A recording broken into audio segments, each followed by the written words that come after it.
Okay. Echo wandered up to the ticket booth, which was manned by a small ginger-furred monkey. Really? Wearing a bottle green peaked cap. As she approached, the monkey sprang beneath the desk with a screech, then reappeared, holding up a card marked, "Can I help you?"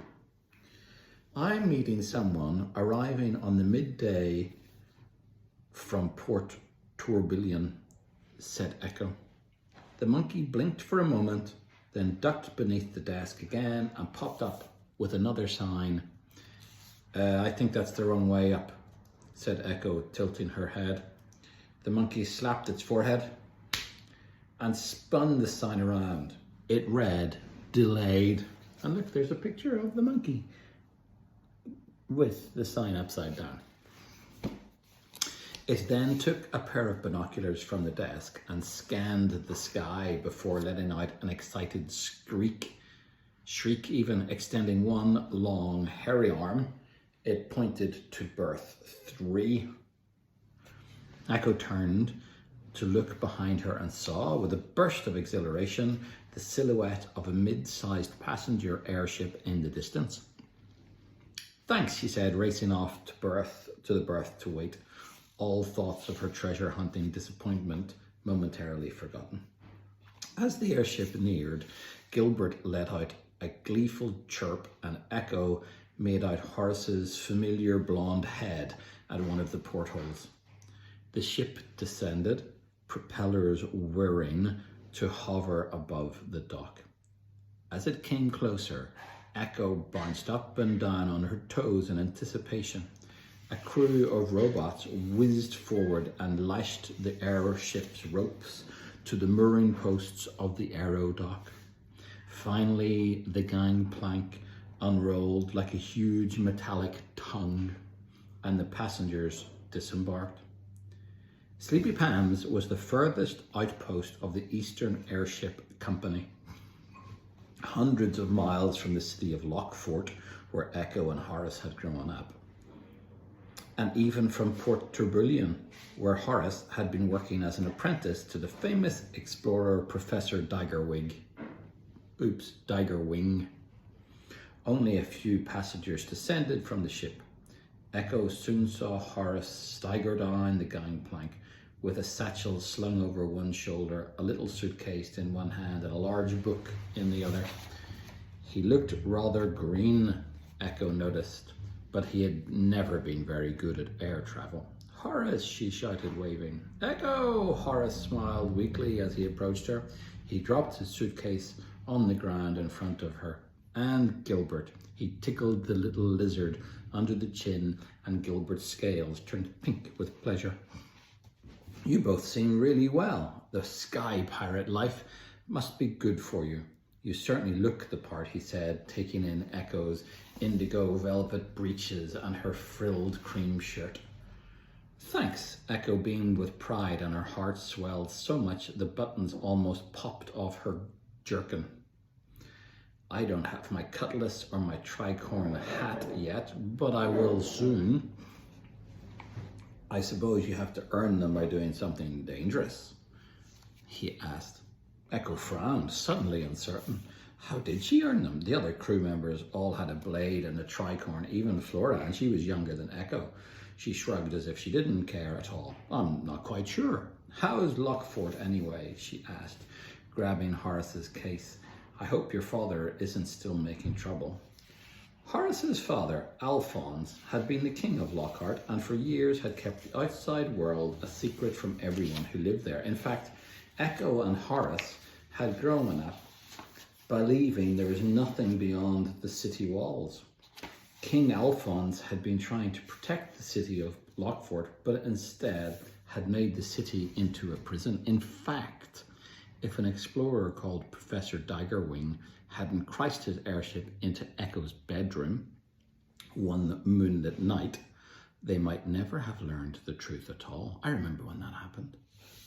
Echo shook her head as though how easily she could still have been stuck there, studying embroidery and deportment and knowing nothing about Port Tourbillon at Sleepy Palms or the Violet Isles or anywhere else. Deportment. Do you know what deportment is? Whenever you're studying deportment, it means you're studying how to sit and walk and hold yourself. Yes. The world had seemed so small back then. She thrust her hands into the pockets of her breeches. No, a life of freedom and adventure was the life for her. She was born to be a sky pirate. Father, still father, said Horace with a grimace. But he stuck to his word and things are starting to change. The gates are open all the time now, and there's even an airship route from Lockfort to Tourbillon. To be honest, I haven't had to see too much of him since I've been at Tourbillon with the professor.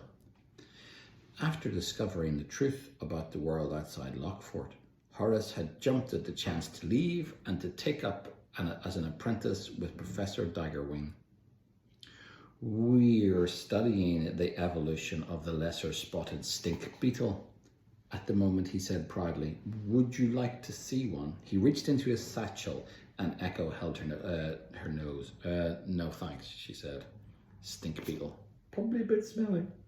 Horace continued to fill Echo in on all his latest research as they wandered back through Sleepy Palms, past the starfish market, the hammock shop, and Persepone's pepper pot fine hats for fine fellows, where Echo paused for a moment to peer in the window full of jaunty tricorn hats.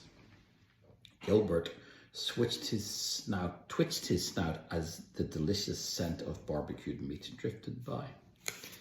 Horace's stomach rumbled loudly and Echo giggled. Feeling hungry? Yes, rather, said Horace, flushing pink. I was too sick to eat on the flight. Right, well, let's get some lunch here before we head back, said Echo. Beatrix's crab dumplings are the best. She led him off down a bouncing wooden walkway in the direction of the smell.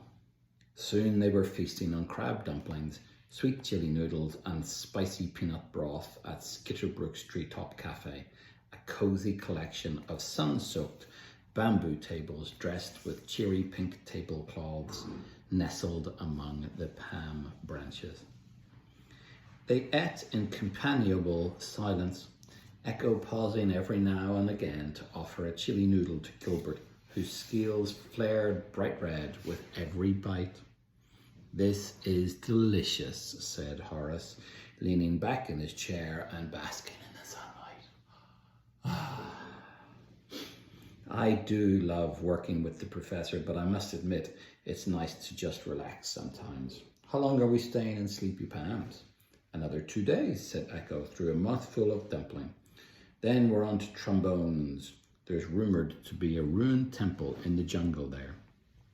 There was a sudden flash of blue and brilliant turquoise, a flash of blue and a brilliant turquoise-hued beetle landed on the table before them.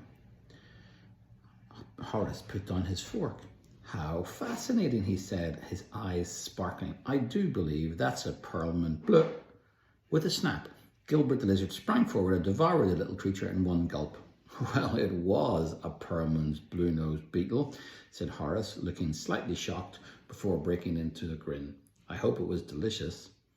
Gilbert bobbed his head as if to say, excellent, actually. Echo grinned back. She loved the sky pirate life, but she had to admit it was nice for the three of them to be together again. Ooh. Okay, that got us to there, and then we'll read the next bit tomorrow. Good night, beautiful Baba. Kiss, kiss.